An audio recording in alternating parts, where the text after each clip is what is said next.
Okay, Written on the Dark by Guy Gavriel Kay. I have received an arc. This is going to be both a review of the book on its own and how it is as a Guy Gavriel Kay starting point. One of the best videos I've ever done is where you should start Guy Gavriel Kay, where I vaguely rank them from worst to best starting point, but with the understanding that, like, for a lot of people, the seventh best starting point is totally reasonable. I'm going to start with that because if you're like, hey, I've never read Guy Gavriel Kay, this book is coming out. Can I read it? And for the last Guy Gavriel Kay book release, my answer was no. All the Seas of the World was, I think, the most connected historical world. This is in the same world again. So this book does take place in the same very vague setting as The Lines of Our Song, The Sarantine Mosaic, The Last Light of the Sun, Children of Earth and Sky, All the Seas of the World, A Brightness Long Ago, and Children of Earth and Sky. Those take place over like hundreds of years across like near Europe. This one is kind of like France, 100 Years War. There's some more history bending in this than some of the previous ones. Like, I think Kay started more history bendy with like Lions. He accelerated the timeline a lot. And as far as I understand, some of his recent books have followed history closer. This one, like, it has it has some stuff that were like 20 years apart, and he's just like, but what if they happen like close to each other? And there's some more history stuff that just gets bent a little bit in really interesting ways. But this, I think, is a viable starting point, asterisk. I think if this is the first Guy Gavriel Kay book you read, you should just not read the epilogue. Like, you should just read up until the final chapter and then just stop. Before the final chapter, I think this is clearly a less interconnected Guy Gavriel Kay book than his last three. His last three, Children of the Sky, Brightness Long Ago, and All the Seas of the World, were the most connected to each other. And this one has no character overlap, as far as I can tell, and only like very vague references. Like someone went to Sarantium at some point in their life. But that's not a big deal at all until the epilogue, which I will talk to you about later. But the epilogue is, I think, very overtly reliant on nostalgia, but I'll be damned, did it work? Because I think the epilogue, if you read it having read all the previous stuff, it hit really hard. And I would guess it's still fine if I read it as my first Guy Gavriel Kay book, but it'd just be like, why was that included? So this is a very short Guy Gavriel Kay book, and it's also not interconnected. So in that respect, I think it is a reasonable starting point.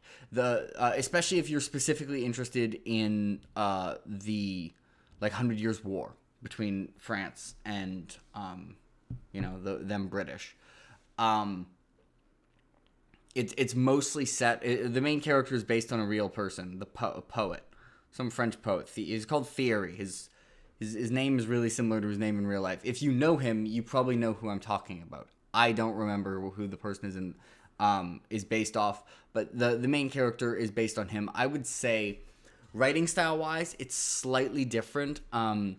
This is kind of, in terms of scope, it's split into three parts, and the first part is very focused, and then the focus broadens as you go through the novel. So the first part is like one day, and it's mostly following like two characters, and then the amount of point of views expands out, and the scale of the story expands out. And generally, I thought it got better as it went on. In terms of like how my personal opinion of how good the book is, I think it's in kind of the All the Seas of the World, Children of Earth and Sky, River of Stars, Last Light of the Sun tier, where I'm like, it was a really good book. Like, it was emotionally impactful. It had me down the end. It was like really tense and had me on the edge of my seat. The writing is really excellent. It does some really interesting history bending stuff in a way that he definitely couldn't do if he didn't do his own unique near history thing. I guess I'm making this review as if, for those who don't know,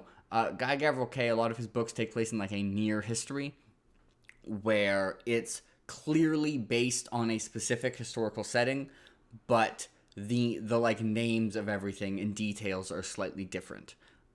He's got a bunch of reasons he does this. Some of them is if he wants to change history, he can. Some of it is it feels weird to him writing from internal thoughts of people who actually existed, and it just kind of gives him more freedom to do what he wants. And I mean, this book is an excellent example of why that is the case. I did think the first half was one of the weaker Guy Gavriel Kay first halves. And then things really picked up on like chapter 9. But like I didn't think the first half wasn't good. I thought it was just like relatively weak.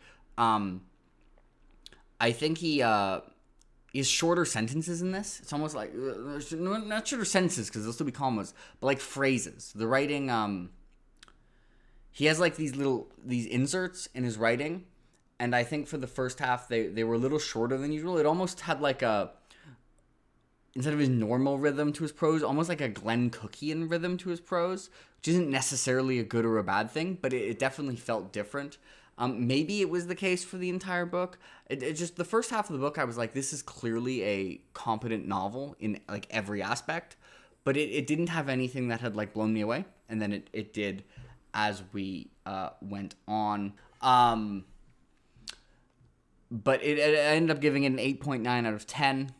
I don't know if the score matters, but I thought it was like a clearly very good book, especially by the end. Man, some of the stuff on the ending, like, it really got me. I was reading this on my phone, actually, because I got the NetGalley arc, and I was on vacation, didn't have access to a computer, it was too inconvenient to, like, send it to my Kobo. And I don't think I highlighted any sentences for the first half, and then I highlighted, like, quite a few for the second half. So there was a pretty, or for me, a reasonably large jump up in quality. If you've never read Guy Gavriel Kay and you don't have a particular interest in the 100 Years' War, I wouldn't necessarily recommend starting with it. I think it's a reasonable starting place, but I don't think it contends with Under Heaven, Lions, or A Song for Our Bone for the best starting place, both because for all of those you can read, like, you don't have to stop before the epilogue, and also I think they're better. That being said, I think this is good enough and not connected enough that you're like, oh yeah, I'm really interested in the 100 Years' War, or like Agincourt, or like Joan of Arc. If any of those things are like, that's your jam, go for it, man. If you're a huge Paris enjoyer, Theory is a massive Paris enjoyer. You're going to hear about how he loves the city of Arraign, which is a lot of times. One could argue too many times. But man, it was still really good. I thought it was going to be kind of a funny thing is, like, All the Seas of the World, the first time I read it was like kind of a bummer, because I think All the Seas of the World is, I know Kay wouldn't want to hear this, but I think Seas really relies on Brightness Long Ago, and when I read it, I hadn't read Brightness Long Ago. I was like, ooh, I want to read the new Shiny book. And I shouldn't have. I should have just, like, kept going. This, I don't think, is reliant on the other books to the same degree. I don't know if, like, having read Brightness and reread Seas, like, I probably like Seas slightly more than I like Written on the Dark. I think the first half, the start of Seas, I think, is stronger. And then the middle of Seas is weaker, and then the end of, I think I like the ending of Written on the Dark more. The ending is, like, pretty tense, and then it wraps up in a way that's extremely satisfying. Anyway, that's all I got. Hope you enjoyed the video. Let me know if you will be reading Written in the Dark when it comes out, or if you already had, and if it is your first Guy Gavriel Kay books, or you've already read them. I'm curious to see what people think. I suspect like people will like it. I don't know. I think it's going to end up being, I don't think I'm going to be like an outlier opinion where I'm like, this was a very good book, but maybe like in the, you know, not in the top half of Guy Gavriel Kay books, but the top half of Guy Gavriel Kay books is like a very high bar. Have a good day, everyone.